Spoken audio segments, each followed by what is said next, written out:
அலைக்கும் வரஹ்மத்துல்லாஹி வபரகாத்துஹு. கண்ணியத்திற்குரிய எல்லாம் வல்ல அல்லாஹ் ஜல்ல ஷானஹு தஆலாவின் நல்லடியார்களே, இஸ்லாத்தின் பெயரால் கட்டுக்கதைகள் என்ற தொடர் நிகழ்ச்சியில் கடந்த சில நாட்களாக திருமறை குர்ஆனுடைய விளக்க உரை என்ற பெயரிலே சமுதாயத்தில் நுழைந்துவிட்ட சில கட்டுக்கதைகளை பற்றி நாம் பார்த்தோம். அடுத்து இன்று நாம் பார்க்கவிருப்பது சூஃபிசம் என்ற பெயரிலே, அதாவது மார்க்கத்தை இரண்டாக கூறு போட்டு ஷரியத் என்று ஒரு மார்க்கம் இருக்கிறது, சாதாரண மக்களுக்குரிய மார்க்கம். இன்னொரு மார்க்கம் இருக்கிறது, அது உயர்ந்தவர்களுக்கு உரிய மார்க்கம். இவங்களுக்கு தனி சட்டம், அவங்களுக்கு தனி சட்டம் அப்படின்னு சொல்லி இஸ்லாத்தை பல கூறாக பிரித்து பாமரர்களுக்கு ஒரு மார்க்கம், பண்டிதர்களுக்கு ஒரு மார்க்கம், மகான்களுக்கு ஒரு மார்க்கம் என்றெல்லாம் சொல்லக்கூடிய இந்த சூஃபிசம் என்ற, அதாவது தரீகா, பையத்து, இப்படி சொல்லக்கூடியவர்கள் இந்த மார்க்கத்தில் நிறைய கட்டுக்கதைகளை அவங்களுடைய வசதிக்கு ஏற்றவாறு உண்டாக்கி இருக்கிறார்கள். சூஃபியாக்களுடைய கட்டுக்கதைகளில் சில கட்டுக்கதைகளை நம்ம வரக்கூடிய நாட்களில் பார்க்கலாம். அதில் ஒரு கட்டுக்கதை என்ன என்று சொன்னால், இப்போ நமக்கு ஒரு பிரச்சனை ஏற்பட்டால் அல்லாஹ்விடத்தில் துஆ செய்யணும். எதுவாக இருந்தாலும் அல்லாஹ்ட்ட கேட்கணும்னு நம்ம வழங்கி வச்சிருக்கிறோம். இது கேட்கறது, அல்லாஹ்ட்ட கேட்கறது என்பது ஒரு மட்டமான ஒரு நிலையம். அல்லாஹ்ட்ட கேட்காம இருக்கிறது பாருங்க, அதுதான் ரொம்ப உயர்வான நிலைமை. நீங்க மாதிரி ஆளுக்கு தான் அல்லாஹ்ட்ட கேட்கணும். உயர்ந்த ஸ்டேஜ் என்னன்னு கேட்டா அல்லாஹ்விடத்தில் கேட்காம இருக்கணும் அப்படின்னு சொல்லி அதுக்கு ஏற்றவாறு ஒரு கட்டுக்கதை. என்ன கட்டுக்கதைன்னு சொன்னா, இப்ராஹிம் நபி அவர்கள் நெருப்பில் வீசப்படுகிறார்கள். அவங்க சத்திய பிரச்சாரத்தை பண்றாங்க, அந்த மக்கள் கேட்கல. கடைசியில் அவங்க போய் அந்த சிலையெல்லாம் உடைக்கிறாங்க. உடைச்சு விட்டு அந்த பெரிய சிலை தான் உடைச்சுன்னு சொல்லி ஒரு வாதம் வேற பண்றாங்க. அவங்களை எதிர்த்து வாதம் வேற பண்றாங்க. இதுக்கப்புறம் என்ன பண்றாங்க, ஒரு பெரிய அளவு தீ மூட்டி அதுல இப்ராஹிம் நபியை தூக்கி போடணும் அப்படின்னு சொல்லி தூக்கி எறிகிறாங்க. எரிஞ்ச உடனே மலக்கை அனுப்பி அல்லாஹ் என்ன செஞ்சானா, கேட்க சொன்னானா, என்ன உதவி வேணும்னு கேளு அப்படின்ன உடனே உங்க உதவிலாம் எங்களுக்கு தேவையில்லைன்னு சொல்லிட்டாராம் அவர் மலக்கிட்ட. யார்? இப்ராஹிம் நபி. அதுக்கப்புறம் சொன்னாரா, சரி அல்லாட்டையாவது கேளுப்பா, ஏன் உதவி தேவையில்லாட்டி என்ன செய்யணும், நீ அல்லாட்டையாவது கேட்கலாம். நெருப்புலதுக்கு போட போறாங்கல்ல, இப்ப அல்லாவுடைய உதவியை கேட்க வேண்டியதான உடனே இப்ராஹிம் நபி சொன்னாங்களாம், ஹஸ்பி மின் சுவாலி இல்மு பிஹாலி, அவனுக்கு தான் என் நிலைமை தெரியுமில்ல, அப்புறம் நான் கேட்கணும். நான் நெருப்புலதுக்கு போடுறதும், நான் கஷ்டத்தில் இருக்கிறதும், என்னுடைய ஃபுல் டீட்டெயில்ஸும் அல்லாவுக்கு தெரியுமா தெரியாதா? தெரியும். அவனுக்கு எல்லாம் தெரிஞ்சு இருக்கிறதே போதும், தனியாக ஒன்றும் கேட்க தேவையில்லை என்று இப்ராஹிம் நபி சொன்னார்கள் என்று ஒரு கட்டுக்கதை. இது ஹதீஸ் நூல்களில், ஹதீஸ் என்ற பெயரில் கூட இந்த கட்டுக்கதையை பதிவு வைத்திருக்கிறார்கள். இது ரசூல் ஸல்லல்லாஹு அலைஹி வஸல்லம் சொன்னதாகவோ, இதுக்கு நம்பகமான அறிவிப்பாளர்கள் வழியாக பதிவு செய்ததாகவோ ரெக்கார்டு கிடையாது. இந்த கட்டுக்கதையை வைத்துக்கொண்டு என்ன செய்யறாங்கன்னு கேட்டா, இஸ்லாத்தில் 2 ஸ்டேஜ் இருக்கிறது. சாதாரண மக்களுக்கான ஸ்டேஜ் ஒன்று, சாதாரண நிலையை கடந்து விட்டார்களே அவங்களுடைய ஸ்டேஜ் ஒன்று. நீங்கள் எவ்வளவுதான் உங்களுக்கு வறுமை வந்தாலும், கஷ்டம் வந்தாலும், கவலை வந்தாலும் நீங்க என்ன செய்யணும், அல்லாஹ்ட்ட கேட்டீங்கன்னா நீங்க முதல் படித்தரத்தில் இருக்குன்னு அர்த்தம். அல்லாஹ்ட்ட கேட்காம அவனுக்கு தான் எல்லாம் தெரியுமே, நம்ம என்னத்துக்கு இப்படி கேட்கறது, அவன் எப்போ போக்கணும்னு நினைக்கிறானோ போய்க்கிடுவான், அவனுக்கு தெரியாத நமக்கு தெரிஞ்சு போச்சு அப்படிங்கிற நிலைக்கு நீங்க வந்துட்டீங்கன்னா நீங்க டாப் லெவலில் இருக்கிறீங்களா, நீங்க முதல் படியெல்லாம் கடந்து மேலான இடத்துக்கு வந்துட்டீங்க அப்படின்னு சொல்லக்கூடிய சித்தாந்தம் தான் இந்த சூஃபியாக்களுடைய ஒரு சித்தாந்தம். ஆனால் இதை அடிப்படையாக வைத்தா என்ன பண்றாங்கன்னு கேட்டா, இந்த கஸாலி இமாம்னு சொல்றாங்கல்ல, இஹ்யா உலூமுத்தீன் எழுதியிருக்காரு இல்லையா, அவர் ஒரு பெரிய சிந்தனையாளர், அறிவாளி எல்லாம் ரொம்ப உலகத்தில் அவருக்கு நிகராக அறிவாளி இல்லைன்னா அவங்க பிரச்சாரம் பண்ணிட்டு இருப்பாங்க உலமாக்கள்லாம். அந்த கஸாலி இமாம் என்ன பண்றாருன்னு கேட்டா, தன்னுடைய நூலில் ஒரு அடியான் ரிசுக்கு தேடுறது தப்புங்கிறார். மின்ஹாஜுல் ஆபிதின்ங்கிற நூலில் ரிசுக்கை போய் தேடுறது இருக்க, அது எப்படி ரிசுக்கை தேடுவ, அல்லாஹ் ஒரு ரிசுக்கு பொறுப்பேற்றுக்கிட்டான். சில ஆயத்தெல்லாம் எடுத்து காட்டி, எந்த ஆயத்து, ஒமாமின் தாபத்தின் ஃபில்லர்ந்து இல்லா அலல்லாஹி ரிசுக்குஹா, உலகத்தில் உள்ள எந்த ஜீவனாக இருந்தாலும் அதுக்கு ரிசுக்கு கொடுக்குறது அவனுடைய பொறுப்பு அப்படின்னு அல்லாஹ் குர்ஆன்ல சொல்றான். அவன் தான் ரிசுக்கு பொறுப்பேற்று இருக்கிறான்ல, மறையிடத்துக்கு நீ போய் தேடுற, உனக்குள்ள சேர்ந்துடும். உன்னுடைய ரிசுக்கை அவன் பொறுப்பேற்றுக் கொண்ட காரணத்தினால் பொறுப்பை அவன் நிறைவேற்றுவானா மாட்டானா, அதனால நீ என்ன செய்யக்கூடாது, ரிசுக்கை தேடக்கூடாதுன்னு சொல்லிட்டு அது மாதிரி எல்லாம், அதாவது 11வது சூராவுல 6வது வசனத்தில் இருக்கிறது. இந்த வசனத்தை ஆதாரமா காட்டுறாரு. எப்படி காட்டுறாரு, உலகத்தில் எந்த ஜீவனா இருந்தாலும் அதுக்கு ரிஸ்க் அளிக்கிறது அல்லாஹ்வுடைய பொறுப்பு. அதே மாதிரி நீங்கள் அல்லாஹ் மேல தவக்கல் வைங்க அப்படின்னு சொல்லக்கூடிய குர்ஆன் வசனங்கள் நிறைய வசனங்கள் எடுத்து போடுறாரு. ஆனால் புரிந்து கொள்ள வேண்டிய விதத்தில் அவருக்கு அது புரியல. குர்ஆனில் இருக்கிற தவக்கல் வைங்கள் இருக்கிறது, ஆனால் இதான் அதுக்கு அர்த்தமா? அது சரியான முறையில் புரிந்து கொள்ளாம ஒரு பக்கத்து வசனங்களை மட்டும் எடுத்துக்கொண்டு அதுக்கு மாற்று கருத்தாக வேற வசனங்கள் வந்திருக்கிறதா, ரெண்டையும் இணைச்சு எப்படி முடிவு செய்யறது, அதையெல்லாம் கண்டுகொள்ளாம, உதாரணத்துக்கு சொல்வதாக இருந்தால் 322, 359, 360, 481, 5ல் 11, 5ல் 23, 8ல் 2, 8ல் 49, 8ல் 61, 9ல் 51, 9ல் 126, 10ல் 84, ஒரு 10 கூட உழவு இப்படி போயிட்டு நிறைய வரும். இந்த மாதிரியான நூற்றுக்கணக்கான வசனங்கள் குர்ஆன்ல இருக்கிறது. இதுல எல்லாம் என்ன சொல்லப்படுதுன்னு கேட்டா, அல்லாஹ் மேல தவக்கல் வையி, மூமின்கள் அல்லாஹ் மேல தான் தவக்கல் வச்சு ஆகணும் அப்படிங்கிற கருத்தை உறுதியான நம்பிக்கை வைக்கணும்னு சொல்லப்படுது.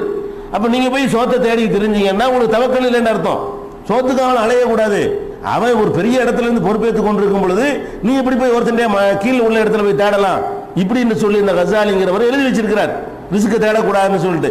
அதே மாதிரி அவர் வெயிட்டா எடுத்து வைக்கக்கூடிய இன்னொரு வாதம் என்னன்னு கேட்டா, 65வது சூராவுல 1வது 2வது வசனம், அது ரெண்டுலயும் அல்லாஹ் என்ன சொல்றான்னு கேட்டா, உமையத்தகில்லா, யார் அல்லாஹ்வை அஞ்சி நடக்கிறானோ யஜ்அல் லஹு மஹ்ரஜன், அவனுக்கு ஒரு போக்கிடத்தை எல்லாம் ஏற்படுத்துகிறான், வ யர்ஸுகுஹு மின் ஹைஸு லா யஹ்தஸிப், அவன் நினைத்து பார்க்காத விதத்தில் அவன் ரிஸ்க் தருவான். நீ நினைக்கிற வியாபாரம் பண்ணா ரிஸ்க் வரும்னு இல்ல, நீ நினைக்காத வகையில் தருவான். நீ போய் உழைக்கணும், தொழில் பண்ணணும், மூட்டை சுமக்கணும், வியாபாரம் பண்ணணும், அதெல்லாம் உனக்கு தேவை கிடையாது. அவனை நீ பயப்பட மட்டும் செய்யி, உனக்கு நினைத்து பார்க்காத விதத்தில் ரிஸ்க் தருவான். உமைய தவக்கல் அலல்லாஹி ஃபஹுவ ஹஸ்புஹு, யார் அல்லாஹ் மேல தவக்கல் வைக்கிறாரோ அவனுக்கு அவனே போதுமானவன். அல்லாஹ் மேல நீ தவக்கல் வச்சுட்டேன்னா அவன் போதும் என்ற வசனத்தை எல்லாம் எடுத்துக்கொண்டு அவர் என்ன செய்யறாருன்னு கேட்டா, அதெல்லாம் தரக்கூடாது. அல்லாஹ் அல்லாஹ் எல்லாம் பொறுப்பேற்றுக் கொண்டான். உனக்கு கஷ்டம்னா அல்லாட்ட கேட்காத, நீக்கணுங்கிற இடத்துல நீக்கிடுவான். உனக்கு வருமாண்டா அல்லாட்ட கேட்காத, போக்கணுங்கிற இடத்துல அவன் போக்கிடுவான். உனக்கு தர்றது அவன் பொறுப்பேற்றுக் கொண்டான். இதுக்கெல்லாம் எது அடிப்படையாக வச்சுக்கிறாங்க? இந்த வசனங்களை தப்பா வியாக்கியானம் கொடுத்துக்கிறாங்க. இப்ராஹிம் நபி பேர்ல இட்டு கட்டின ஒரு கட்டுக்கதையும் சான்றா சப்போர்ட்டா வச்சுக்கிறாங்க. பார்த்தீங்களா, இப்ராஹிம் நபி கேட்டாங்களா, அந்த தர்ஜாவுக்கு வந்து விட்டவர்கள் என்ன செய்யணும், இப்படிதான் நடக்கணும் அப்படிங்கிறாரு. அதோட திருமதியில கூட ஒரு அபுதாவுதுல 1297வது ஒரு ஹதீஸ் இருக்கிறது. அதில் என்ன சொல்லப்படுகிறது கேட்டா, மன் லஸிமல் இஸ்திக்ஃபார, யார் ஒருத்தர் பாவ மன்னிப்பு கேட்பதை தொடர்ந்து வழக்கமா வைத்திருக்கிறாரோ அவருக்கு ஜஅலல்லாஹு லஹு மின் குல்லி லிகின் மஹ்ரஜன், ஒவ்வொரு கஷ்டத்தில் இருந்தும் அதை தப்பிக்கிற ஒரு வழியை அல்லாஹ் அவருக்கு ஏற்படுத்தி விடுவான். மின் குல்லி ஹம்மின் ஃபரஜன், ஒவ்வொரு கவலையில் இருந்தும் தப்பிக்கிற ஒரு பாதையை அவனுக்காக ஏற்படுத்தி விடுவான். ரஸகஹு மின் ஹைது லா யஹ்தஸிப், நினைத்து பார்க்காத விதத்தில் ரிஸ்க் தருவான். உனக்கு சாப்பாடு இல்லையா, அஸ்தக்ஃபிருல்லாஹ் அஸ்தக்ஃபிருல்லாஹ் சொல்லிட்டே இரு. யார் இஸ்திக்பார் தேடுகிறாரோ அவருக்கு நினைத்து பார்க்காமல் ரிஸ்க் தரேன் அல்லாஹ் சொல்றான். அப்ப 1297வது ஹதீஸ்ல அபூதாவுதுல இருக்கிற சஹீஹ் ஹதீஸ் தான். இந்த ஹதீஸை எடுத்து வைத்துக் கொண்டு, இந்த குர்ஆன் வசனங்களை எடுத்து வைத்துக் கொண்டு, இப்ராஹிம் நபி பேர்ல இட்டு கட்டப்பட்ட அந்த செய்தி எடுத்து வைத்துக் கொண்டு என்ன சொல்றாங்க, இதெல்லாம் சாதாரண மக்களுடைய அவாம்களுடைய நிலை, கேட்கிறது, உழைக்கிறது, பாடுபடுறது, இதெல்லாம் நீ பாஸ் மார்க் தான் வாங்கலாம். ஃபர்ஸ்ட் மார்க் வாங்குறதுக்கு என்ன பண்ணு, கேட்கவே கூடாது, உழைக்கவே கூடாது, சம்பாதிக்கவே கூடாது. இதெல்லாம் ஒரு அனுமதிக்கப்பட்ட ஒரு காரியம், அவ்வளவுதானே தவிர இது ஒரு உயர்ந்த நிலை இல்லைன்னு ஒரு ஆர்குமெண்ட் பண்றாரு.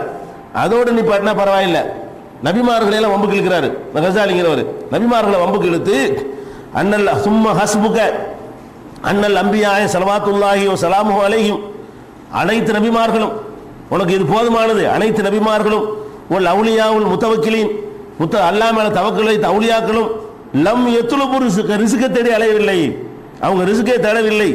ஃபில் அக்ஸரி, பெரும்பாலும் அவங்க ரிஸ்க் தேடவே இல்லை. ஒத்த ஜர்ரதுலில் இபாதா, இபாதத்திலே முழுசா மூழ்கி கிடந்தார்கள். யார் நபிமார்கள் யாருமே என்ன செய்யலையா, சம்பாதிக்கலையா, தொழில் செய்யலையா, வியாபாரம் பண்ணலையா, பொருள் திட்டவே இல்லையா, அவங்க முழுக்க முழுக்க நினைச்சிட்டாங்க அல்லாஹ்வுடைய இபாதத்திலேயே மூழ்கி கிடந்து விட்டார்கள். அப்படி இருந்தும் கூட அவங்க என்ன செய்யல, அல்லாஹ்வுடைய கட்டளையை விட்டவர்கள் நம்ம சொல்லுவோமா, பாவிகள்னு சொல்லுவோமா? அவங்க வியாபாரம் பண்ணல இல்ல, அவங்க தொழில் பண்ணல இல்ல, அதனால அவர் பொருள் திரட்டின கட்டளை அவர் விட்டார்னு சொல்லுவீங்களா நீங்க? அவங்களுக்கெல்லாம் நபிமார்கள்லாம் அல்லாஹ் கொடுக்கத்தானே செஞ்சான் இப்படின்னு சொல்லி மக்கள்கிட்ட கொண்டு வைத்து இப்படி ஒரு நச்சு கருத்தை சூஃபிசம் என்ற, சூஃபிசத்தினுடைய பல வடிவம் இருக்கிறது, ஒரு வடிவத்தை சொல்றேன், எல்லா வடிவமும் இந்த வரக்கூடிய நாட்கள் அரசு போறோம்.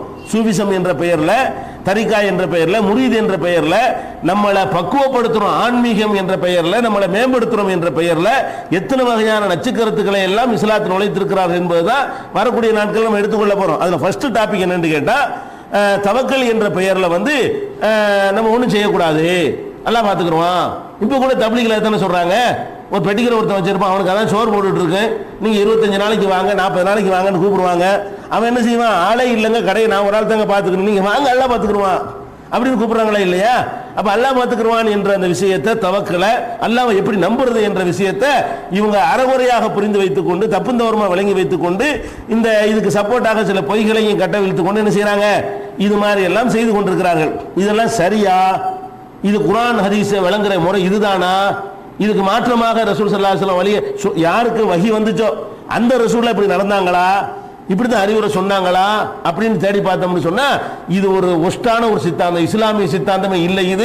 இது வேற மார்க்கங்களில் இருந்து காப்பி அடிக்கப்பட்ட போலி சித்தாந்தம். எல்லாத்தையும் துறக்கணுங்கிறாங்களா, துறவரம்ங்கிற பேர்ல அதனுடைய ஒரு சின்ன வடிவம் தான் இது, அதனுடைய ஒரு சிறு வடிவம் தான் இதுங்கிற விளங்கிக்கிறணும்.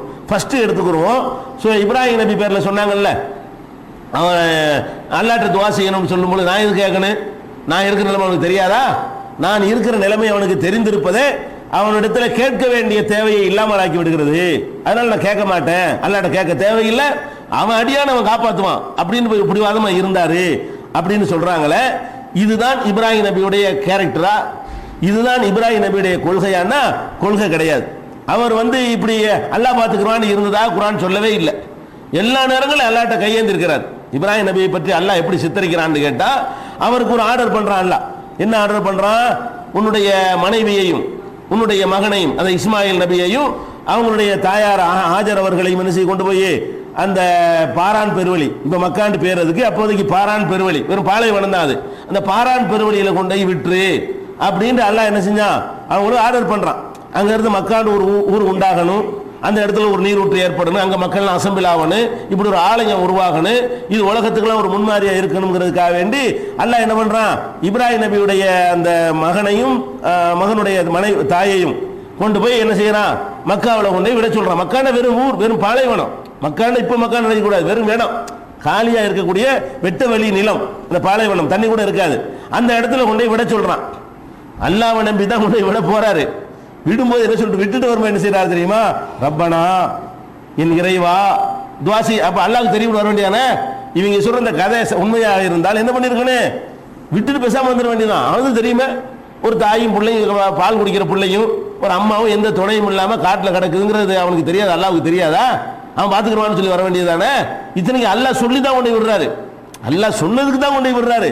சொன்ன அல்லாஹ் காப்பாற்றுவான் நம்பணுமா இல்லையா? இவங்க வாதப்படி அப்படி நடக்கல. இப்ராஹிம் நபி எப்படி நடக்கிறாங்க கேட்டா, ரப்பனா 14வது சூராவுல 37வது வசனத்தில் அந்த நேரத்தில் அவர் செய்த பிரார்த்தனை அல்லாஹ் சொல்லி காட்டுறான். எப்படி சொல்றான், ரப்பனா எங்கள் இறைவா, இன்னி அஸ்கந்து துர்ரியத்தி என்னுடைய சந்ததிகளை நான் குடியமர்த்தி விட்டேன், பிவாதின் கைரி தீசரைன் எந்த விதமான பயிர் பச்சைகள் இல்லாத புல்பூண்டுகள் இல்லாத ஒரு பள்ளத்தாக்கில் கொண்டாந்து நான் குடியமர்த்தி விட்டேன், இந்த பைத்திக்கல் முஹர்ரம் புனிதமிக்க உன்னுடைய ஆலயம் இருக்கிற இடத்துல. ஆலயம் இப்ப கட்டப்படல, இந்த இடம் இருக்குது, இப்ராஹிம் நபி கட்டிட்டாங்க, ஆதம் அலைஹிஸ்ஸலாம் கட்டிட்டாங்க காபாவை, அந்த இடம் காலியா கிடக்குது, அந்த இடம் அங்கதான் காபாங்கிறது தெரியும், ஆனா கட்டப்படல. ஆதம் அலைஹிஸ்ஸலாம் முதல்ல கட்டியிருந்தாங்க, அந்த இடத்தையும் காட்டி என்ன சொல்றாங்க, உன்னுடைய ஆலயத்திற்கு அருகிலே நான் என்னுடைய மகனையும் என்னுடைய மனைவியை விட்டு செல்கிறேன். எதுக்கு விட்டு செல்றேன், ரப்பனா லியுகீமு ஸலா, அல்லாஹ் தொழுகை நிலைநாட்டுவதற்காகத்தான் நான் இதை விட்டு சொல்கிறேன். எனவே ஃபஜ்அல் அஃபீதத மினன் நாஸ், மக்களுடைய உள்ளங்களை எல்லாம் தஹ்வி இலைஹிம் இவர்களின் பக்கம் ஈர்க்கப்படக்கூடியதாக நீ ஆக்கிரு. இந்த இடத்துல மக்கள்லாம் அப்படி குழுமணுமா, வர்சுகுஹும் மின ஸமராத் கனிவர்க்கங்களை இவர்களுக்கு உணவாக கொடு, லஅல்லஹும் யஷ்குரூன். அவர்கள் பாலைவனத்தில் கனியை கேட்கிறார், பாலைவனம் தான் ஒண்ணுமே இருக்காது, மக்கள்லாம் அசம்பிள் ஆகணும், இங்க கனிவர்க்கங்கள் அவங்களுக்கு உணவாக கிடைக்கணும், இதுக்கு நீ ஏற்பாடு செய்யலாம், உன்னை நம்பி நான் ஒப்படைச்சிட்டேங்கிறார். அப்ப இப்ராஹிம் நபி அவர்கள் அல்லாஹ்வுடைய கட்டளை பிரகாரம் தன்னுடைய மனைவி மக்களை கொண்டு ஒப்படைக்கும் பொழுது இப்படி சொல்லல. எப்படி சொல்லல, என் இறைவனுக்கு என் மனைவி மக்களை பற்றி தெரியும், அவன் பார்த்துக் கொள்வான்னு சொல்லல, கேட்டார். அதான் இப்ராஹிம் நபியுடைய சுன்னத். இப்ராஹிம் நபியுடைய மார்க்கத்தை பின்பற்று அல்லாஹ் நமக்கு கட்டளை இத்தபி மில்லத்த இப்ராஹிம் ஹனீஃபா, இப்ராஹிம் மார்க்கத்தை நீ பின்பற்றுன்னு சொல்றான். இப்ராஹிம் மார்க்கம் இதுதான். எது இல்ல கஷ்டம் வரும்போது நான் அல்லாஹ்ட்ட கேட்க மாட்டேன், அவனுக்கு தெரியுங்கிறது திமிரு, அது நபிமார்கள் செய்ய மாட்டாங்க, அது அல்லாஹ் விரும்ப மாட்டான். கஷ்டம் வந்தால் உன் அடிமைத்தனத்தை காற்றியாங்கிறது அல்லாஹ் பார்க்கறான். தெரியுங்கிற டாபிக் வேற, நாம் கஷ்டப்படுவது அவனுக்கு தெரியும்.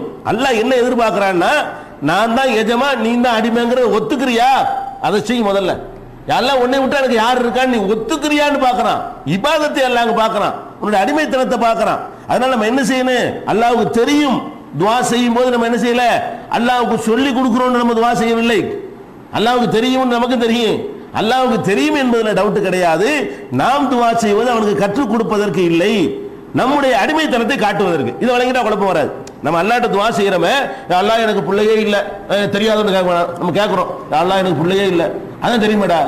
அப்படியே அர்த்தம்? பிள்ளையே இல்லைன்னா என்ன அர்த்தம்? பிள்ளை இல்ல நான் யார்கிட்ட போய் கேட்பேன்? உன்ட்ட தானே கேட்பேன், வேற யார் இருக்கிறா? உன்னை விட்டா என்ன கேதி? இவ்வளவே உள்ளத்துல வைத்துக் கொண்டுதான் அல்லாஹ் எனக்கு ஒரு பிள்ளையை கொடு அப்படின்னு கேட்கிறோம். அப்ப இது அல்லாஹ்வுக்கு தெரியாதான்னு கேட்டா அப்படியே தெரியத்தான் செய்யும். தெரிவிக்கிறதுக்காக வேண்டிய நம்ம அல்லாஹ்ட்ட துவா செய்யறோம் இல்ல, இது வழங்காம சொல்லிட்டு இருக்காங்க. அதே மாதிரி இப்ராஹிம் நபி அவர்கள் காபத்துல்லாவை கட்டி முடிக்கிறாங்க.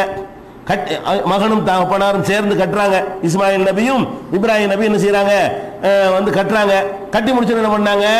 ரப்பனா, எங்கள் இறைவா, கட்டி விட்டோம், இது இஹ்லாஸா இருந்திருக்கணும், இது ஏத்துக்கணும், இது கூலி தரணும். நாங்க மனுஷன் கூலி வாங்க போறோம், இந்த காபத்துல்லா கட்டுனதுக்கு எங்களுக்கு பரிசு வேணுமே, நீ ஒப்புக்கொண்டா, இதை ஏற்றுக்கொண்டால் தானே கூலி தருவ அப்படின்னு சொல்லி, ரப்பனா தகப்பல் மின்னா, இறைவா எங்களிடமிருந்து இதை ஏற்றுக்கொள்வாயாக, இன்னக்கு அந்த சமீஉல் அலீம், நீதான் பிரார்த்தனையை கேட்பவனாக இருக்கிறாய், அறிந்து கொள்பவனாக இருக்கிறாய் என்று சொல்லிட்டு அந்த காபத்துல்லாவை கட்டி முடித்தவனே அல்லாஹ்ட்ட தான் துவா செய்யறாங்க. இப்படி இப்ராஹிம் நபி அவர்கள் பல சந்தர்ப்பங்கள்ல துவா செய்ததை திருமறை குர்ஆன் சொல்லி காட்டுகிறது, பல இடங்களில் செஞ்சிருக்கிறாங்க. வழங்குதா? அப்படி அவர்கள் துவா செய்வதை, அல்லாஹ்விடத்தில் பணிவதை ஒரு வழக்கமாக கொண்டிருக்கிறார்கள் என்பதை பார்க்கிறோம். அப்படி அதே மாதிரி அல்லாஹ் என்ன சொல்றான்னு கேட்டா, இந்த துவா செய்யாம இருக்கிறதுக்கு பாருங்களேன், அதை அல்லாஹ் நரகத்துக்கு போறவங்கன்னு சொல்றான். ஒருத்தன் அல்லாஹ்வுக்கு தான் தெரியுமேன்னு துவா செய்யாம இருந்தான்னு வைங்க, அவன் எங்க போவான்னு குர்ஆன்ல ஒரு இடத்துல டிக்ளேர் பண்றான். எப்படி டிக்ளேர் பண்றான்னு சொன்னா, 40வது சூராவுல 60வது வசனத்தில் சொல்கிறான், வகால ரப்புக்கும், உங்கள் இறைவன் உங்களுக்கு சொல்கிறான். என்ன சொல்கிறான்? உதுஊனி, என்னிடத்தில் நீங்கள் பிரார்த்தனை செய்யுங்கள், அஸ்தஜிபு லக்கும், உங்கள் பிரார்த்தனையை நான் உங்களுக்காக ஏற்றுக்கொள்கிறேன். அல்லாஹ் உங்கள்ட்ட சொல்றான். உங்கள் ரப்பு சொல்கிறான், என்னிடத்தில் நீங்கள் துஆ செய்யுங்கள், நான் ஏற்றுக்கொள்கிறேன் என்று சொல்றான். இன்னல்லதீன யஸ்தக்பிரூன அன் இபாதத்தி, எனக்கு அடிமைத்தனம் செய்வதை விட்டு யார் பெருமை எடுத்துக் கொள்கிறார்களோ, அகந்தை கொள்கிறார்களோ, சயதுகுலூன ஜஹன்னம தாகிரீன், அவர்கள் நரகத்திலே இழிந்தவர்களாக நுழைவார்கள். துஆ செய்ய சொல்லிவிட்டு அதை எவனாச்சும் புறக்கணிச்சு நான் எது கேட்கணும் அப்படின்னு இருந்தா அடிமைத்தனத்தை காட்ட மறுக்கிறான். நான் அடிமை, நீ எஜமான்கிற ஒப்புக்கொள்ள மறுக்கிறான், வாக்குமூலம் தர மறுக்கிறான். இவனை என்ன செய்வேன் என்று சொன்னால், இழிந்தவர்களாக நரகத்திலே நுழைய வைத்து விடுவேன் என்று அல்லாஹ் ரப்புல் ஆலமீன் 40வது வசனத்தில் 40வது சூராவில் 60வது வசனத்தில் சொல்லி காட்டுகிறான். அதே மாதிரி இதை நபிகள் நாயகம் ஸல்லல்லாஹு அலைஹி வஸல்லம் விளக்கும் போது கூட சொன்னாங்க, அதாவது யார் எனக்கு இபாதத்து செய்யாமல் பெருமை அடிக்கிறானோ அவனை நரகத்தில் நுழைப்பேன் குர்ஆன்ல இருக்குது. இது ரசூலுல்லாஹ் விளக்குறாங்க. இந்த இடத்தில் இபாதத்து என்று அல்லாஹ் சொன்னது துஆவைத்தான் சொல்லுகிறான். ரசூலுல்லாஹ் வளர்க்குறாங்க, இது நம்மள வளர்க்கல. திருமதியில் வரக்கூடிய ஹதீஸ் 2895 இருக்கிறது. ரசூல் ஸல்லல்லாஹு அலைஹி வஸல்லம் கால ரப்புக்கும் உதுஊனி அஸ்தஜிபு லக்கும் என்பதை பற்றி நபிகள் நாயகம் ஸல்லல்லாஹு அலைஹி வஸல்லம் விளக்கும் போது சொன்னார்கள், அத்துஆஉ ஹுவல் இபாதா, துஆவைத்தான் இபாதத் என்று இங்கே சொல்லப்படுகிறது. துஆ தான் இபாதத். அப்ப எப்படி அர்த்தம் செய்யணும்? கால ரப்புக்கும், உங்கள் இறைவன் சொல்கிறான், உதுஊனி அஸ்தஜிபு லக்கும், என்னிடத்திலே பிரார்த்தியுங்கள், அதை ஏற்றுக்கொள்கிறேன் என்று சொல்கிறான். இன்னல்லதீன யஸ்தக்பிரூன அன் இபாதத்தி, என்னுடைய இபாதத்தை விட்டு யார் அலட்சியம் செய்கிறார்களோ, இபாதத்துக்கு துஆன்ற சொல்ல வழக்கம் சொல்லிட்டாங்க, என்னுடைய துஆவை விட்டும், என்னிடத்தில் துஆ செய்வதை விட்டும் யார் அலட்சியம் செய்கிறார்களோ, சயதுகுலூன ஜஹன்னம தாகிரீன், இழிந்தவர்களாக அவர்கள் நரகத்திலே அவர்கள் சென்றடைவார்கள் அப்படின்னு அல்லாஹ் சொல்றான். அப்ப ஒருத்தர் துஆ செய்ய மாட்டேன்னு சொன்னாரேயானால் அவர் எங்க போவாரா? நரகத்துக்கு போவார். அப்ப துஆ என்பது ஒரு வணக்கம், அது ஒரு இபாதத். அதை நீங்க என்ன காரணத்துக்கு அல்லாஹ்வுக்கு தெரியும் தெரியாதுன்னு லாஜிக் பேசிக்கொண்டு அவனிடத்தில் பிரார்த்தனை செய்வதை விட்டுவிட முடியாது என்று இருக்கிறது. அதே இந்த கருத்துப்பட நிறைய இடங்கள்ல அல்லாஹ் ரப்புல் ஆலமீன் துஆவை பற்றி வலியுறுத்தி சொல்கிறான். அதனால இப்ப இந்த மாதிரி இப்ராஹிம் நபி சொன்னார்கள் கட்டுக்கதை. இன்னும் சொல்ல போனா இப்படி ஒண்ணு இருக்குன்னு சொன்னா அது எங்க இருக்குதுன்னு கேட்டா ஒரு நூல்ல இருக்குது. எங்க இருக்குன்னு கேட்டா தபரானிங்கிறவர் என்ன செஞ்சிருக்கிறாரு, ஒரு அறிவிப்புல எழுதும் பொழுது பக்கியா என்பவர் வழியாக அறிவித்திருக்கிறார். இந்த பக்கியா என்பவர் தனக்கு முந்தி உள்ள அறிவிப்பாளர்கள் விட்டுட்டு அறிவிக்கக்கூடியவர். அந்த மாதிரியான இதுலையும் விட்டுட்டு அறிவிக்கிற மாதிரி தான் இருக்கிறது. ஆள் விடுபட்ட மாதிரி இந்த அறிவிப்பு இடம்பெற்றிருக்கிறதுனால இது ஏற்கத்தக்க அறிவிப்பாக இல்லை, இது மாதிரியான ஒரு கருத்து சரியில்லைன்னு எல்லா அறிஞர்களும் ஏகமானதாக தீர்மானம் பண்ணி இதை ரிஜெக்ட் பண்ணி இருக்கிறாங்க. அதனால இது கிடையாது. ஆனா ஒண்ணு இருக்கிறது. என்ன இருக்குன்னு கேட்டா, இப்ராஹிம் நபி என்ன சொன்னாங்க என்பதற்கு புகாரில நெருப்புல போடப்பட்டவனை இப்படி சொல்லவில்லை. எப்படி இது எப்படி வருது? என்னை பற்றி இறைவன் தெரிந்திருக்கிறானே, அதனால் நான் கேட்க தேவையில்லைன்னு சொன்னார்னு வருது. அப்படி சொல்லாம எப்படி சொன்னாரா இப்ராஹிம் நபி, புகாரியில 4563வது ஹதீஸில் இருக்கிறது. இப்ராஹிம் நபி அவர்கள் வந்து நெருப்பில் தூக்கி போடும் பொழுது ஹஸ்புனல்லாஹ் வ நிஅமல் வக்கீல், எங்களுக்கு அல்லாஹ் போதுமானவன், அவன் தான் பொறுப்பேற்றுக் கொள்வதிலே நல்லவன், துஆ செஞ்சிட்டார். அதன் அர்த்தம் அல்லாஹ் போதுமானவன் என்ன அர்த்தம்? அல்லாஹ் என்னை காப்பாற்றுவான், வ நிஅமல் வக்கீல், பொறுப்பேற்றுக் கொள்வதில் அவன் தான் சிறந்தவன். இந்த வார்த்தையை ரசூலுல்லாஹ் இப்ராஹிம் நபி அவர்கள் நெருப்பில் போடப்படும் சொன்னார்கள் என்று ரசூலுல்லாஹ் சொல்றாங்க. இது புகாரில் இருக்குது. இதுக்கு மாற்றமா இருக்காது. அதுல என்ன இருக்குது? அவனுக்கு தெரியுமா நான் எது கேட்கணும் அப்படிங்கிறான்னு சொல்லி வருது. இதுல எப்படி வருதுன்னு கேட்டா, எனக்கு என் இறைவன் போதுமானவன், அவன் பொறுப்பேற்றுக் கொள்வதில் ரொம்ப சிறந்தவன் என்று இப்ராஹிம் நபி சொன்னார்கள்.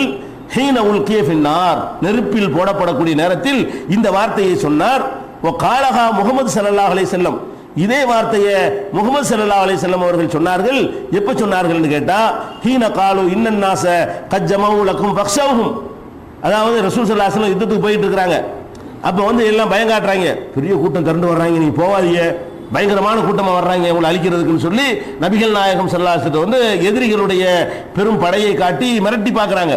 அப்ப ரசூலுல்லாஹ் சொன்னாங்க, ஹஸ்புனல்லாஹ் வ நிஅமல் வக்கீல், முன்ன காலை எடுத்து வச்சுக்கிட்டோம், இதுக்கப்புறம் பின்வாங்க மாட்டோம், எவ்வளவு பெரிய படம் வந்தாலும் சரிதான், எங்களுக்கு அல்லாஹ் போதும், அவன் பொறுப்பேற்றுக் கொள்வதில் சிறந்தவன் என்று இப்ராஹிம் நபி நெருப்பில் போடப்படும் பொழுது இதே தான் சொன்னார்கள்.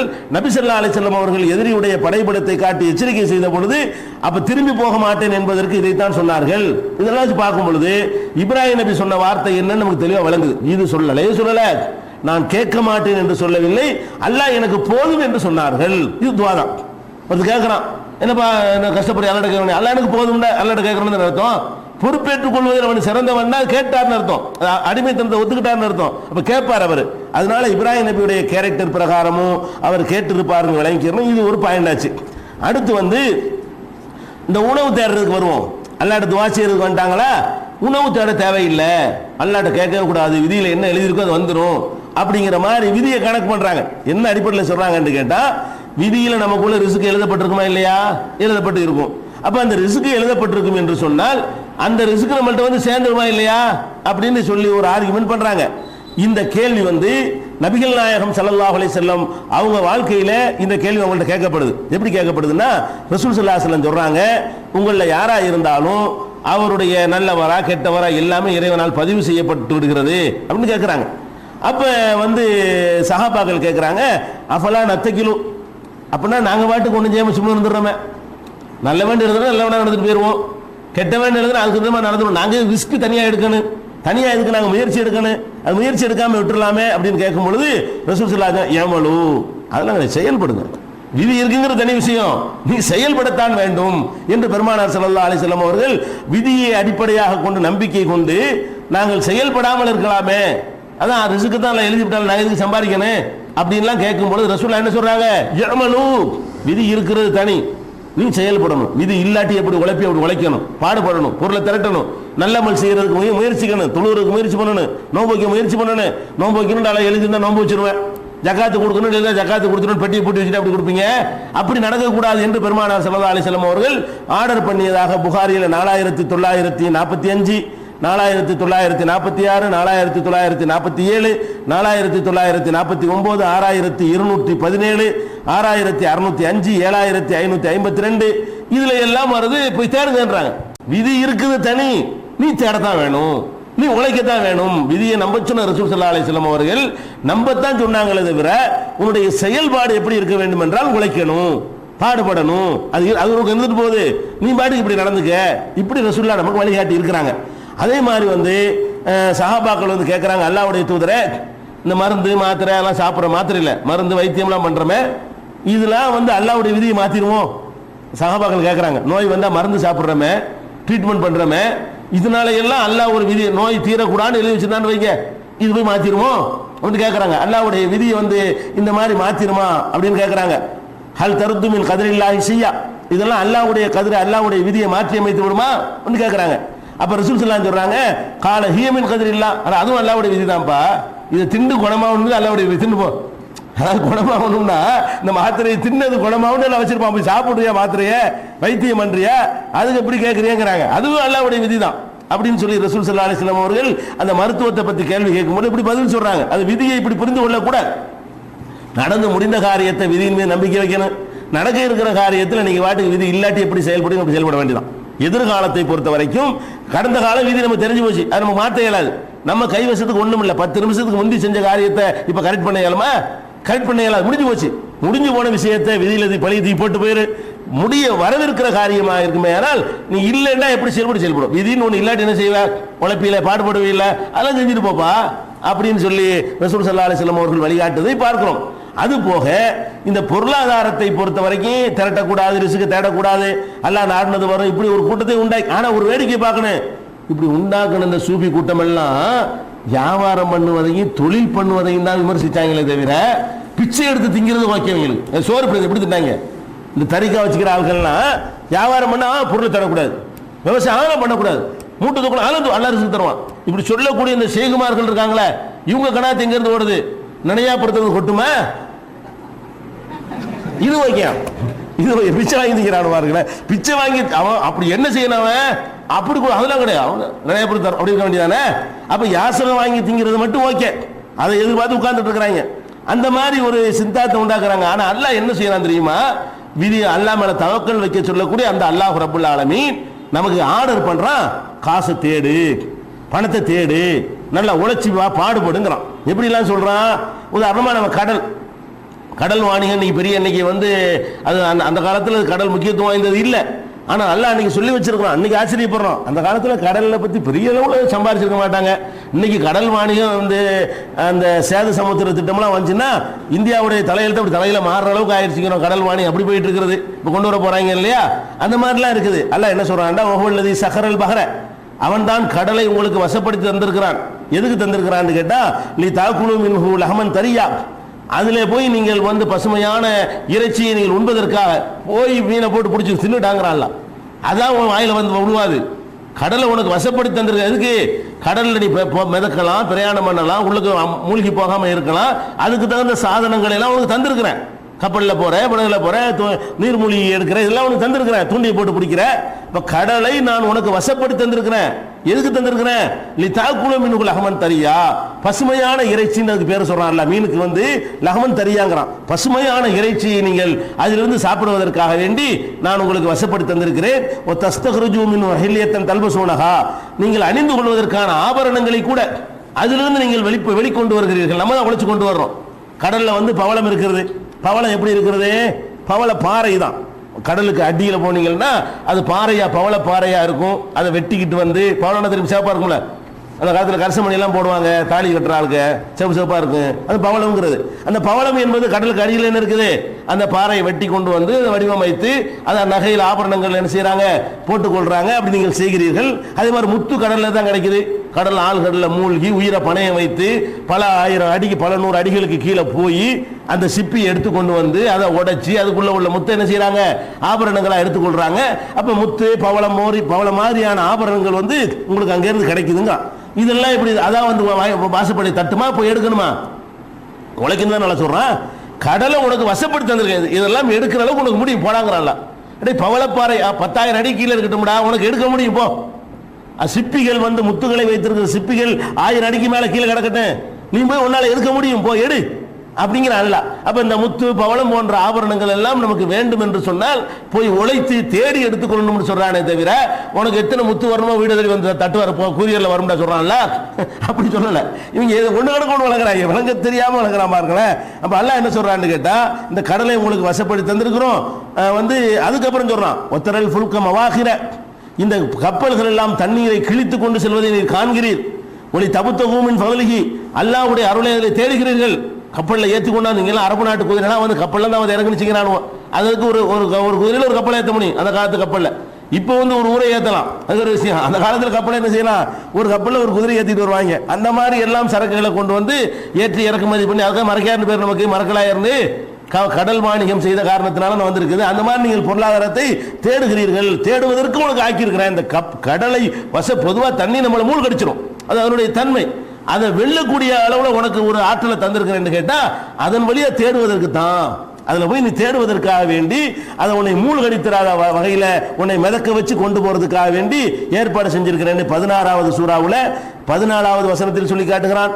இதே கருத்தை 17வது சூறாவுல, சூரத்துல் இஸ்ராவுல 66வது வசனத்தில் அல்லாஹ் சொல்லி காட்டுகிறான்.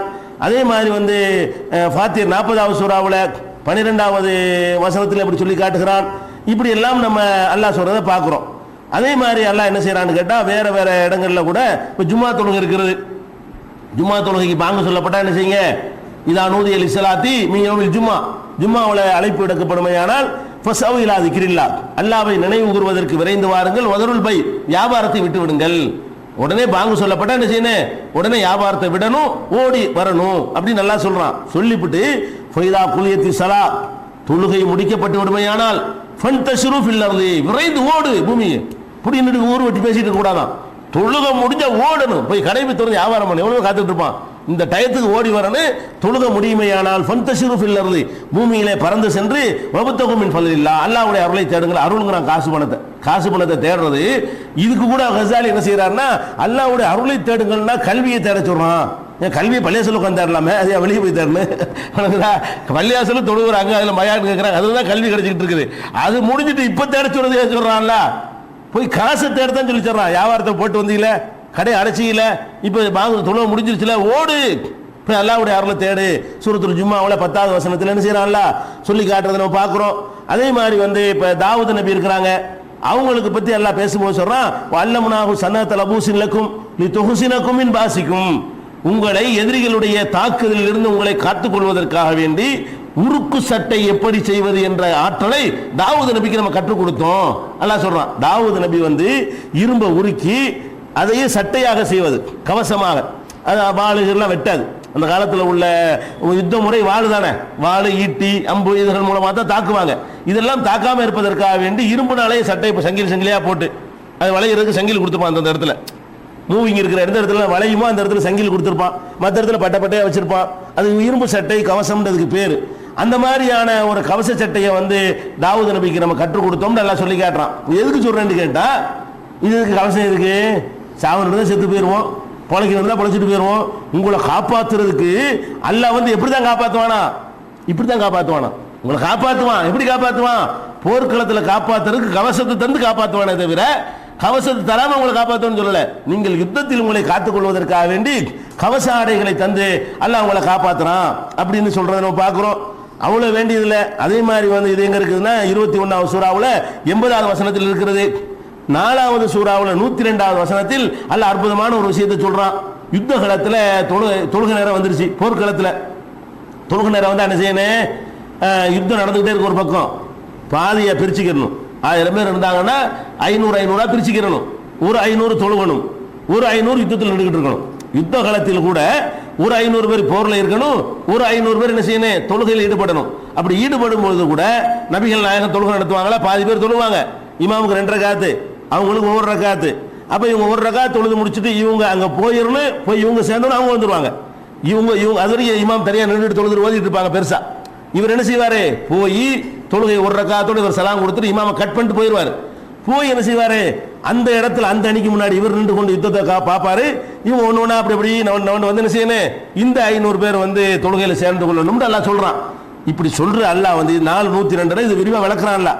அப்ப விளக்கும்போது என்ன சொல்றான்னு கேட்டா, வல் யாஹுது ஹித்ரஹும் வஸ்லிஹத்தஹும், தொழுகையில தானே இருக்கிறோம். அல்லாஹ் தொழுகும் போது அல்லாஹ் நம்மளை பாதுகாக்கிற பொறுப்பாயிரும்ல. அல்லாஹ்வுடைய நினைவுக்காக நம்ம அப்படி அர்ப்பணிச்சுட்டு இருக்கிறோம். அப்படி நினைத்து கொண்டு அசால்ட்டா இருந்துறாங்க. தொழுவும் போதே கேர்ஃபுல்லா இருங்கிறான். அப்படி பார்க்க சொல்றான் அல்லாஹ். தொழுவும் போது எதுல பார்க்கணுமா, வல் யாஹுது ஹித்ரஹும், ரொம்ப எச்சரிக்கை உணர்வோடு தொழுங்கள். எச்சரிக்கை தானே, இங்கிட்டு வர்றானா அங்கிட்டு தொழுவுறங்கிற பேர்ல அதில் தொழுவுற கண்ணை மூடிட்டு அந்த இடத்துல கண்ணெல்லாம் மூடக்கூடாது. என்ன செய்யணும், அதை தாண்டிக்கிட்டு 500 பேரையும் தாண்டிக்கிட்டு 4 பேர் வந்துடுறானா, அவனை குத்த வந்துருவானா, ஈட்டி வருதா, அம்பு வருதான்னு என்ன செய்யணுமா, அப்படித்தான் அல்லாஹ் தொழுவ சொல்றான். அல்லாஹ் வந்து ஈடுபட்டுன்னு சொல்லிட்டு உன்னை சாவடிக்க விரும்பல. வல் யாஹுது ஹித்ரஹும், முழு கவனத்தை எடுத்துக்கொள்ளுங்கள். அஸ்லிஹத்தஹும், ஆயுதங்களை இடுப்புல ரெடியா வச்சுக்கிறங்க. தொழும்போது ஆயுதத்தை வெளியே எடுத்துடக்கூடாதான். யுத்த காலத்தில் நிற்கிறோம், அப்புறம் போய் எடுத்துட்டு காலி பண்ணிட்டு போயிடுவாங்க. அப்ப நீங்க தொழுது கொண்டிருக்கிற நேரத்தில் வந்து கவனமாக இருங்கள், உங்கள் ஆயுதங்களையும் கையில் எடுத்துக்கொள்ளுங்கள். யுத்த காலத்தில் போர்க்களமா இருக்குமே. ஆனால் இப்ப நம்ம என்ன செய்யணும், அல்லாஹ் மேல தவக்கல். நாங்க அல்லாஹ்வை தொழுவுற எங்களை அல்லாஹ் காப்பாற்ற மாட்டானா, அல்லாஹ் தானே தொழுவுறோம், அல்லாஹ்வுக்காக விட்டுட்டு வர்றோம், அவன் எங்களை காப்பாற்றுற பொறுப்பு இல்லையா அப்படின்னு இருக்க சொல்றானா. கவனமாக இருந்துக்கு ஆயுதத்தோடு இருந்துக்க சொல்றானா. அப்ப இது ஒரு வரட்டு தத்துவமா தெரியலையா இவர் சொல்லக்கூடிய சித்தாந்தம். எதையும் தேடக்கூடாதுன்னு சொல்லுவது வந்து வரட்டு சித்தாந்தமா இருக்கிறது.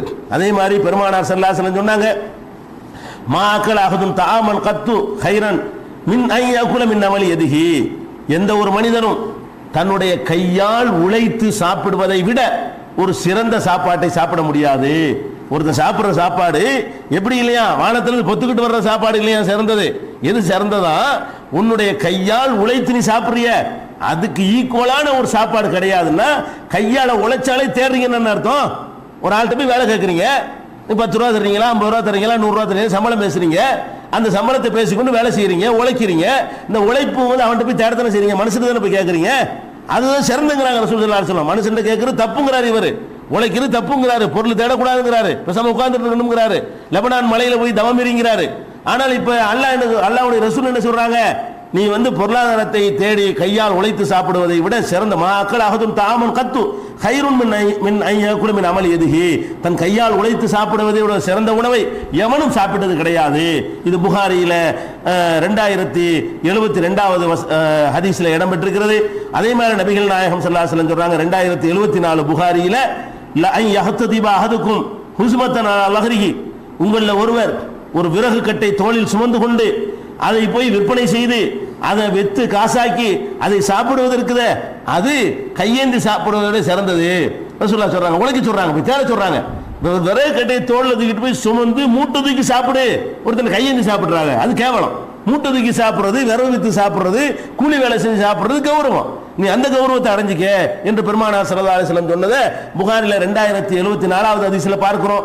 அதே மாதிரி பெருமானார் ஸல்லல்லாஹு அலைஹி வஸல்லம் காலத்தில் நடந்த ஒரு சம்பவம், சாத் இப்னு அபி வக்காஸ் பெரிய முஹாஜிர், நல்ல சஹாபி. அவர் ரொம்ப கஷ்டமா இருக்கிறார். அப்ப வந்து கடும் வேதனையில துடிக்கிறார். அப்ப ரசூல் ஸல்லல்லாஹு அலைஹி வஸல்லம் வந்து என்ன செய்யறாங்க, அவரை வந்து நோய் விசாரிக்க வர்றாங்க. அவர் உடம்பு சரியில்லாம இருக்கிறாரு, ஒரு நோய் விசாரிக்க வர்றாங்க. அப்ப அவர் சொல்றாரு, அல்லாஹ்வுடைய தூதரே, எனக்கு நல்லா அல்லாஹ் பரக்கத்தா பணம் காசு தந்திருக்கிறான், வசதி நிறைய இருக்கிறது. ஆனால் எனக்கு வந்து பொம்பளை பிள்ளை தான் இருக்கு, ஒரே ஒரு பொம்பளை பிள்ளை தான் இருக்கு. இவ்வளவு சொத்து இருக்குது, இவ்வளவு சொத்து ஒரு பொம்பளை பிள்ளைக்கு தேவையில்லை, அதை விட ஜாஸ்தியா அல்லாஹ் எனக்கு தந்துட்டான். அவர் சொல்றதுல இருந்து என்ன விளங்குது, அவ்வளவு சேர்த்திருக்கான்னு விளங்குது. எனக்கு அல்லாஹ் பரக்கத்தை தந்துட்டான், ஒரே ஒரு பொம்பளை பிள்ளை தான் இருக்குது, அதனால அதுக்கு அவ்வளவு தேவையில்லை. அதனால நான் என்ன செய்ய போறேன்னு கேட்டா, என்னுடைய பொருள்களை வந்து என்னுடைய பொருளாதாரத்தில் 3/2 66%, 66% நான் தர்மம் செஞ்சிட்டுமா கேட்கிறார். எனக்கு ஒரே பொம்பளை பிள்ளை இருக்கு, நிறைய சொத்து இருக்குது, இவ்வளவு சொத்து இந்த பொம்பளை பிள்ளைக்கு தேவையில்லை, ஒரு 1/3 மகளுக்கு கொடுத்துவிட்டு ஒரு 2/3 நான் தர்மம் செஞ்சிடறேன், 3/1 மகளுக்கு கொடுத்து விட்டு 3/2 எடுத்து நான் என்ன செய்யறேன், தர்மம் செய்யட்டுமான்னு கேட்கிறார். அப்ப ரசூல் ஸல்லல்லாஹு அலைஹி வஸல்லம் சொல்றாங்க, லா அதெல்லாம் செய்யக்கூடாது அப்படிங்கிறாங்க. அப்ப அவர் என்ன கேட்கிறாருன்னா, பிஷத்ரி பாதியை செய்யட்டுமாங்கிறாரு, 50 செய்யட்டுமா, இருக்கிற சொத்துல 66% வேணாம், ஒரு 50% நான் தர்மம் செய்யட்டுமான்னு கேட்கிறாரு. அப்ப ரசூல் ஸல்லல்லாஹு அலைஹி வஸல்லம் அதுவும் கூடாது, அப்படிலாம் செய்யக்கூடாதுங்கிறாங்க. அப்புறம் அவர் கேட்கிறாரு, சுலுசு 3/1 தர்மம் செய்யட்டுமா, 33% செய்யட்டுமா, 1/3 பண்ணட்டுமா அப்படின்னு கேட்கிறாரு. அப்ப ரசூல் ஸல்லல்லாஹு அலைஹி வஸல்லம் சொல்றாங்க, ஒரு சுலுசு கபீர், அதுவே அதிகம் தான், அதுக்கு நான் அனுமதிக்கிறேன், ஆனால் அது ஓவர், 3/1 எல்லாம் போய் நீர் தர்மம் செய்யக்கூடாது அப்படின்னு சொல்லிட்டு, அதெல்லாம் பிரச்சனை. ஒரு அறிவுரை சொல்றாங்க அவருக்கு. என்ன சொல்றாங்கன்னு கேட்டா, இன்னக்க அந்ததர வரசத்தக்க அக்னியா, உன்னுடைய வாரிசுகளை நீ செல்வந்தர்களாக விட்டு செல்வது இருக்கிறதே, அது கைருன் சிறந்தது, மின் அன் ததரகும் ஆலத்தன் வறிய நிலையில் அவர்களை விட்டு செல்வதை விட, எத்த கஃபபூன நாஸ் மக்கள்கிட்ட கையேந்தி கொள்ளக்கூடிய நிலையில, பிச்சை எடுக்கிற நிலையில உன்னுடைய புள்ள குட்டிகளை விட்டுட்டு போறதை விட அவர்களை தன்னிறைவு பெற்றவர்களாக, வசதி உள்ளவர்களாக, செல்வந்தர்களாக விட்டு விட்டு செல்வது சிறந்ததுங்கிறாங்க. உனக்கு மட்டும் சேர்க்கறது இல்ல, உன் புள்ள குட்டிக்கும் சேருங்கிறாங்க ரசூல் ஸல்லல்லாஹு அலைஹி வஸல்லம். என்ன சொல்றாங்க, உன் புள்ள குட்டிக்கும் சேர்த்து நல்லா உழைப்பா, உனக்கும் ஓரிசுக்கையும் தேடு, ஓரிசுக்கு மட்டும் தேடாத, உன்னுடைய வாரிசுக்கும் சேர்த்து தேடி வச்சுட்டு போ அப்படின்னு சொல்றாங்க ரசூல் ஸல்லல்லாஹு அலைஹி வஸல்லம். அது சிறந்தது, பிச்சை எடுக்க விட்டுறாங்க புள்ள குட்டியிலங்கிறாங்க. அப்ப இதெல்லாம் என்ன நமக்கு விளங்குது, இன்னும் சொல்றாங்க, விளக்குறாங்க, சாவுதே நல்லா விளங்கிக்க, நீ கையில காசு பணம் இருக்கு, இதெல்லாம் வீணு நினைச்சுக்கிறாத, இதை நீ செலவழிச்சேன்னு சொன்னா இதுக்கெல்லாம் அங்க நன்மை கிடைக்குதுப்பா. உன் பொண்டாட்டிக்கு வாயில ஊட்டி விடுறிய ஒரு கவலை உணவு, அதுக்கும் ரசூல் அந்த வார்த்தையை சொல்றாங்க, ஹத்தாமா தஜஅலு ஃபீ ஃபிம்ராத்திக, உன் மனைவியின் வாயில் நீ ஊட்டி விடுகிற ஒரு கவலை உணவு உள்பட கூலி தரும், கூலி எல்லாட்ட பெற்று தரும். நீ எப்படி அதை லேசான காரியம் நினைக்கிற? அப்ப காசு சம்பாதிக்கிறது நல்லது, சம்பாரிச்சது காசு கெட்டதெல்லாம் கிடையாது. அதை ஊட்டி விட்டோம்னா, ஒரு தர்மம் செஞ்சோம்னா, பிள்ளைகளுக்கு ஊட்டி விட்டோம்னா, பொண்டாட்டி ஊட்டி விட்டோம்னா அதெல்லாம் கூட நன்மை தரும் என்று புகாரியில ரசூல் ஸல்லல்லாஹு அலைஹி வஸல்லம் சொன்ன செய்தி 1296வது ஹதீஸ்ல இடம்பெற்றிருக்கிறத பார்க்கிறோம். அதனால இதெல்லாம் பொருளாதாரத்தை தேடுறது தப்புங்கிறதெல்லாம் ரொம்ப ஒரு டேஞ்சரான சித்தாந்தம், உலகத்தில் எங்கேயுமே நடக்காத ஒரு சித்தாந்தம். இன்னும் சொல்ல போனா ரசூல் ஸல்லல்லாஹு அலைஹி வஸல்லம் அவங்க காலத்தில் ஒரு சம்பவம் நடக்குது. இது ரொம்ப தவக்களை பற்றி ரொம்ப தெளிவாக விளக்கக்கூடிய ஒரு சம்பவம்.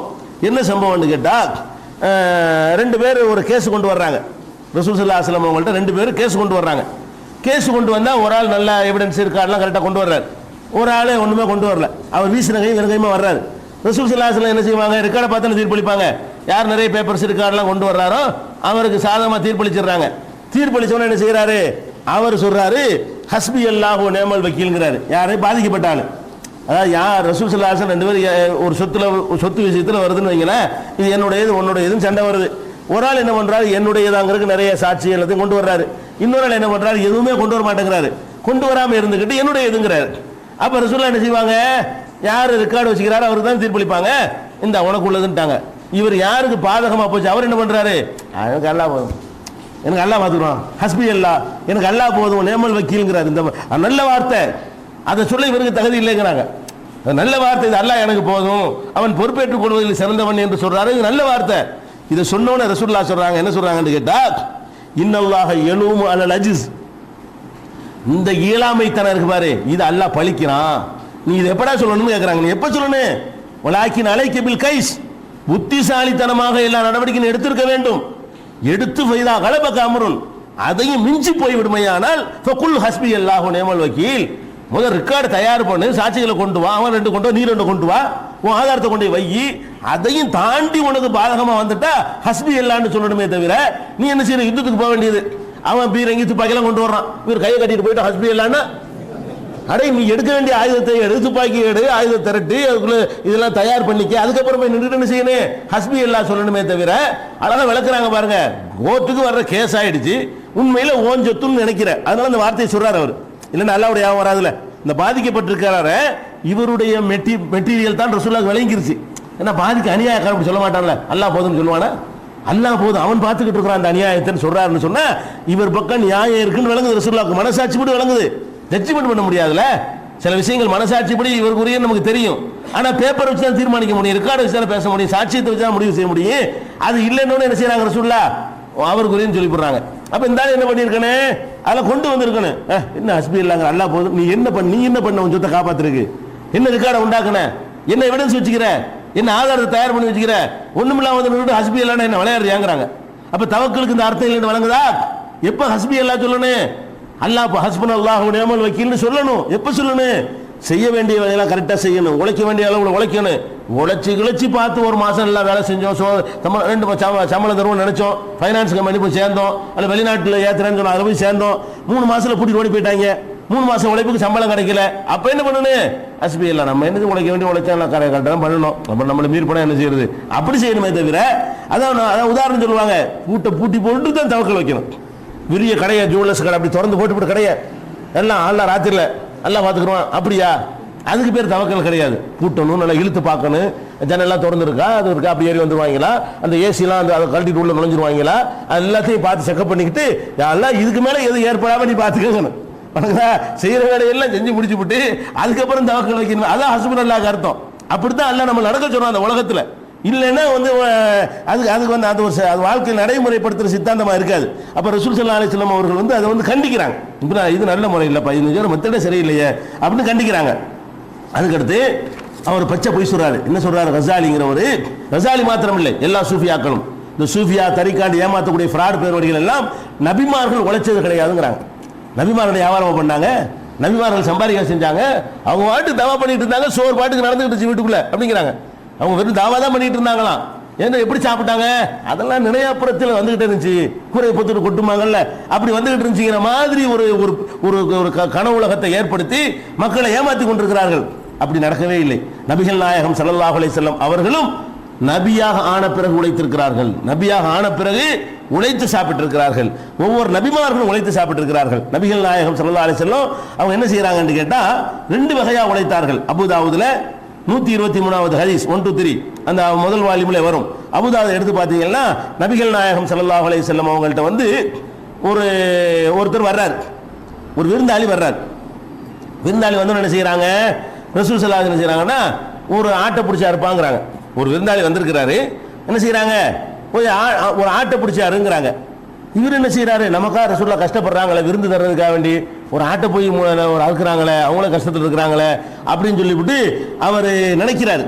அதை வெளிப்படுத்தல, அந்த முகக்கூரை வச்சு விளங்கிற ஒரு மாதிரியை பார்க்குறாருன்னு விளங்கிட்டாங்க.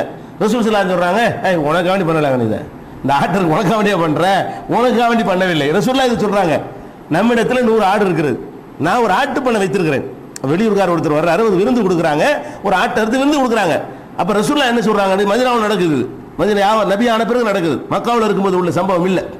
அப்ப அவர் என்ன சொல்றாரு, என்கிட்ட 100 ஆடு வச்சுக்கிறேன், 100 ஆடுல என்ன பண்ணுவோம்னு கேட்டா, ஒரு ஆடு குட்டி போட்டுச்சுன்னு வைங்க, ஒரு பெரிய ஆடை எடுத்துருவோம், 100 குறைய விட மாட்டேன். நான் எப்படி நிர்வாகம் பண்ணுவேன்னு கேட்டா, 100 ஆடு வச்சிருப்பேன், 100 ஆடுல ஒரு குட்டி வந்துருச்சுன்னு வைங்க, ஒரு பெரிய ஆடை எடுத்துருவாங்க. 100 நம்பர் இருந்துகிட்டே இருக்கும், விளங்குதா? இன்னொரு குட்டி போட்டா இன்னொரு ஆடு எடுப்பாங்க. அந்த 100 முதிய பெரிய ஆட்டை எடுத்துறது. இது அதுக்குள்ள வளர்ந்த டேலியாகிட்டு இருக்கு, கடைசியா 100 இருந்துகிட்டு இருக்கு. எப்ப பார்த்தாலும் என்னைக்கு எண்ணி பார்த்தாலும் 100 இருக்கும். ஒரு ஆடு செத்து போச்சுன்னா அப்ப எடுக்க மாட்டாங்க 100 வர்ற வரைக்கும்.